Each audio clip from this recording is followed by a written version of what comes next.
morning. Our story today is When a Sword Pierces Your Soul, based on Luke 2:22-35. Grief feels like a sword piercing our soul, but God can use grief to unleash grace in our lives.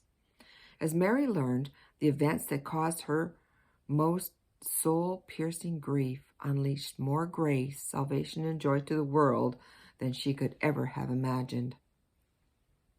It was mid-morning when Joseph and Mary and their infant son entered Jerusalem's fountain gate at the city's southern tip. They passed the pool of Siloam, where disabled and diseased ones hoped for the healing stir of the water, and walked northwest up the street that led to the Temple Mount. The city bustled with the rattle and hum of morning chores and commerce. 40 days had passed since Mary birthed her boy. Under the law, the birth had made her unclean and required a purification sacrifice on the 40th day. She and Joseph made the 10-mile trek from Bethlehem the previous day, camping with a few others a half-mile or so outside the holy city. Just outside the temple complex, Joseph bartered with the merchants for 2 turtle doves. The inflated prices angered him. Profiting from purification? He felt shame that he couldn't afford a lamb. Doves were a poor man's sacrifice, and he was barely eking out a living in Bethlehem, taking whatever odd jobs he could find. Mary watched Joseph return with the cloth bag, its erratic movements divulging an inner turmoil. Sorrow flashed through her. She always recoiled at the sacrifice. The struggle, the fear, the violence, the blood. Innocent life killed because of another's guilt. These 2 frightened creatures would soon die to make her clean. She held Jesus closer. They entered the complex and made their way across the noisy court of the Gentiles toward the eastern gate of the inner wall. Hundreds were praying, men with covered and women with uncovered heads. Suddenly in front of them, an old man appeared. "Let me see the child." He sounded almost distressed. Joseph stepped up and shielded his wife. The man looked up at Joseph, confused, and then he smiled. Taking Joseph's prohibiting hand in both of his, he patted it and said, "I'm sorry, my son. You must forgive old Simeon.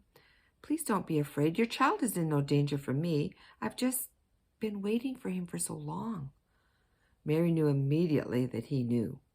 The old man looked at her and gently asked, "May I see your son?" Mary smiled and nodded, and Joseph stepped back. The man moved near and looked in awe at the child. Barely audible, he muttered, "The salvation of Israel, the glory of Israel." Without taking his eyes off Jesus, he asked, "May I hold him?" Mary felt no fear as she placed Jesus in Simeon's arms. He gently rocked him, mouthing silent praise and streaming joyful tears. Mary glanced at Joseph, who was wordless too. Then the old man broke into a half-sobering prayer. "Lord, now you are letting your servant depart in peace, according to your word, for my eyes have seen your salvation, that you have prepared in the presence of all peoples a light for revelation to the Gentiles and for glory to your people Israel." Luke 2:29-32. Mary felt again the shivering wonder of her baby. This one she nursed and changed and bathed and cradled was Christ the Lord. Still gazing adoringly at the child, Simeon said, "Years ago, the Lord promised me that death would not come until I had seen the Christ. Today I opened my eyes while praying, and there you were, an infant. I had never thought you would be an infant." Looking at Joseph with laughing eyes, he said, "One never thinks of Christ as an infant." With a kiss of blessing, Simeon shortly placed Jesus back into his mother's arms. He dried his eyes with the edge of his sleeve and turned to Joseph with a look of reluctant intensity. He laid his hand on Joseph's shoulder and said, "Behold, this child is appointed for the fall and rising of many in Israel, and for a sign that is opposed, so that thoughts from many hearts may be revealed." Luke 2:34-35. And turning back to Mary, Simeon gently cupped her face with his kind hands and said tearfully, "A sword will pierce through your own soul also." He kissed her forehead, and with one last look at the child, he moved away slowly through the crowd. A sword will pierce through your own soul?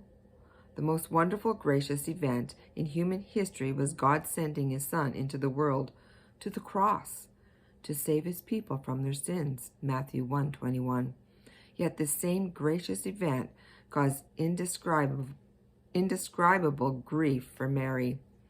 As God works out his salvation of sinners, he leads us along unexpected paths that sometimes result in agonizing grief. When pierced with pain, we can remember Mary. The darkest moment of her life, the sword that stabbed deepest into her soul, was the moment that God used most to bring salvation and joy to the world and to her. That's how God works with us too. When the sword pierces, all we feel is a terrible pain. But later, we discover that our deepest wounds can become the channels through which profound grace flows. And thank you for listening this morning, and have a wonderful day.